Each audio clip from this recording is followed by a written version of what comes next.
Yeah, there's not a whole lot you can do when nature comes calling, except for hope and pray that those squats you've been doing for the last 2 years have made your butt cheeks just strong enough to where you can hold back the onslaught of the oncoming brown sea from coming out. But that is actually not the nightmare that keeps firefighters up at night. You see, there's a saying called, don't eat more than your mass can hold. And all that means is that if you're in there fighting fire, doing what you love most, and you happen to eat a little bit more than you should have, if you vomit into that nice 21% oxygen holding, life sustaining mask, you got to make a choice. You either eat that 2-hour-old previously eaten lasagna, or you suffocate to death. God, I love firefighting. Why we call fire hydrants plugs is what I believe is one of the coolest pieces of firefighting history. Before the invention of the modern piping and hydrant systems that we have today, when firefighters would arrive on scene, they'd have to find a way to access water. So when they arrived on scene, they would dig down past the cobble streets all the way down to wood water mains. They would drill a hole in that water main itself so water would come out. Well, once the fire was done, they were done accessing the water. They had to find a way to plug the hole. So they would plug it with wooden plugs. Firefighters would then mark the area wherever the plug was, so if they had to come back to that same address, they would know where to access that plug. And then after the big London fire of 1666, they actually came out with pre-drilled holes and plugs so they wouldn't have to be drilling those again. And that, my friends, is why we call hydrants plugs.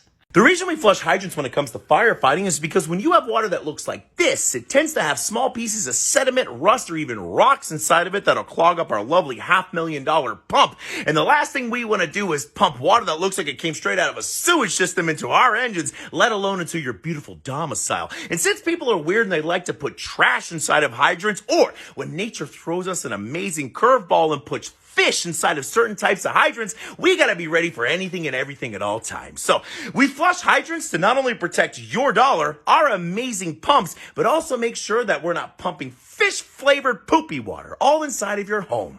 That's actually a really great question, and the answer is they're not needed anymore. So for the longest time, fire engines were actually horse-drawn carriages. The Dalmatians and the horses got along really well, and the Dalmatians were used to help guide the horses to the fires, get them there quickly, and also were used to help clear the roads as quickly as possible. And what's really cool is if you go to old fire stations where these horse and carriages were used, you can see etches in the bay floor where the horses would get some kind of traction so they can make it out of the slick bay floor. But unfortunately, Dalmatians have been found to be a pretty aggressive breed as well, so for liability purposes, we no longer have in the fire stations. Imagine your neighbor's house is on fire and you go outside to see who's putting out the flames, and all you find is a sea of firefighters beating the living crap out of each other. Well, that's where the history of the plug uglies comes in. Back in the day, the only way to get paid by the insurance companies was to be the fire department that put out the fire. And the only way to be able to put out the fire is to be able to control the water source. So each fire department would send the biggest, baddest dudes that they had to be able to watch over and control that water source or the plug. So these firefighters would literally come to blows over the plug, trying to get that big fat payday for them and their boys. And anyone that was given that not so pretty task was given the wonderful nickname, the Plug Uglies. Listen, this comment right here was posted on Hank Green's response on whether or not you should remove nipple rings while using an automated external defibrillator. And the answer 100% of the time is no. And if any first aid instructor is telling you to remove someone's nipple rings, walk out. Walk out of the room right then, because they're 100% wrong, and God knows what else they're telling you that you should not be doing. The only way that a nipple ring would ever be an issue during any kind of AED use is if that was hooked up directly to the breast implants that contain C4, and then when you shock them with that AED, everyone's exploded, everyone dies, and honestly, then at that point, nipple rings don't even matter anymore.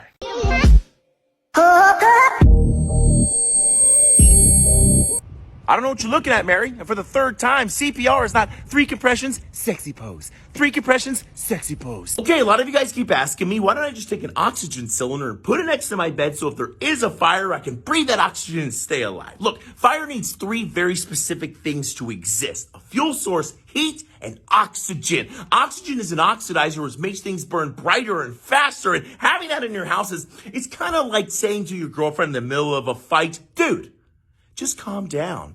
Yeah, take that concept and add it to keeping oxygen in your house. You're gonna die.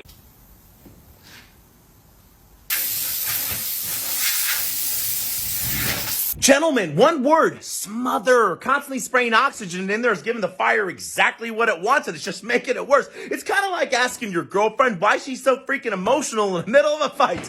That place is gonna burn down. Let's play a quick game. Tag someone that you think is an absolute genius, but also tag someone that you think is an absolute moron. But don't tell them which one they are.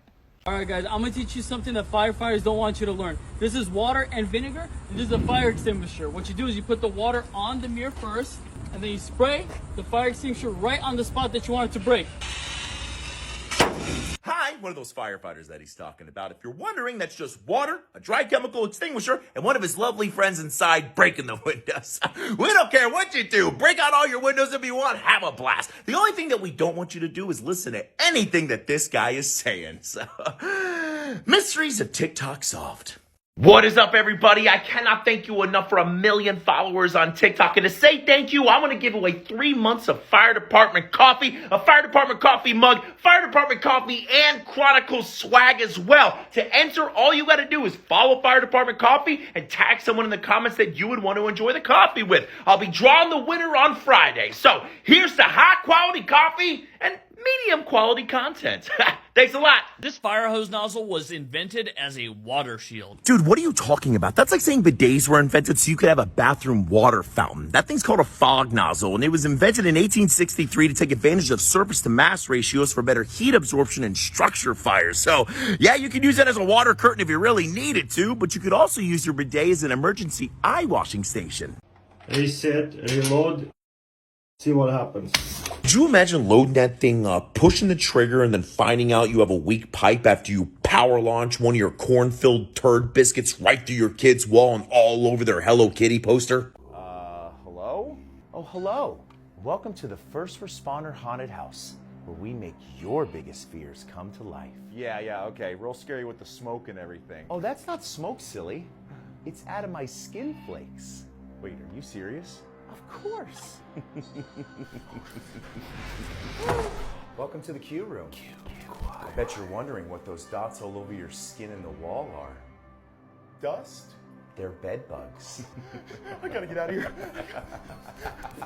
Oh, did I mention the exit's on the 13th floor? And I bet you can guess if the elevator's working or not. Hey, Jason. There's a stunning full moon out there. Would you like to see it? You know I don't want to see that, man! I mean, what's your problem, dude? What, are you just doing this for fun? I mean, you're not even dressed up! Of course I am.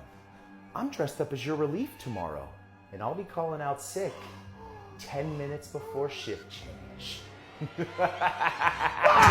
Cut my meat into pieces. This is my new Blue Fort. Frozen chicken, no seasoning. Slice my veggies too fast, now my finger is bleeding. So I'm actually glad this guy brought this up. A lot of people believe getting inside of your shower during a structure fire will keep you alive. That's not true. Most people believe that people die inside a house fires from the heat, but they actually die from smoke inhalation and about 6 feet from their front door. Not to mention the fact, if that heat or that fire is hitting the pipes that are running into your shower, you're probably not going to like the boiling hot water that's going to be shooting out of that spout all over your lovely body. So the best thing to do is stay as low as possible. Stay in your room. If you can escape, great, but do not injure yourself in the process, and definitely don't go inside your boiling hot steaming shower of death. Here's a fun fact that'll make you feel better about your life. The male honeybee mates, then his testicles explode, then he dies. What? All right, Mike. Fire's out. Mike? Mike! Mike! Hey, dude, are you serious? Hey, man, listen, it was either in here or in my bunker pants. I chose the one that required less cleanup. Dude, you can't be in your crapping when I'm on the nozzle. You know what? Speaking of nozzles, I'm gonna use this sweet bidet here to clean up. So, see you later. You're a piece of crap!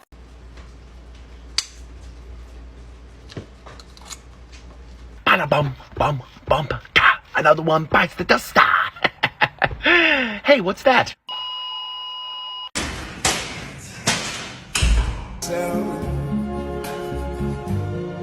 Dispatch, go and show no patient found. Thanks. So I just found out what Common Core math was, and at first I was like, why would they do that? Why would they overcomplicate math? But then I thought, well, maybe I need to overcomplicate other things in my life. Maybe it's the best way to go. So I came up with Common Core firefighting, and I think this is going to revolutionize the business. So first thing you do in Common Core firefighting is you're going to pump water from the fire truck into buckets. Then you're going to carry those buckets over to dry rags, and you're going to dunk dry rags into the buckets, making them wet. Then you're going to take those wet rags and stuff them into your bunker gear, and then you're going to walk into the fire with your wet rags, drop them onto the fire, extinguishing it immediately. This is the future, guys. I know it.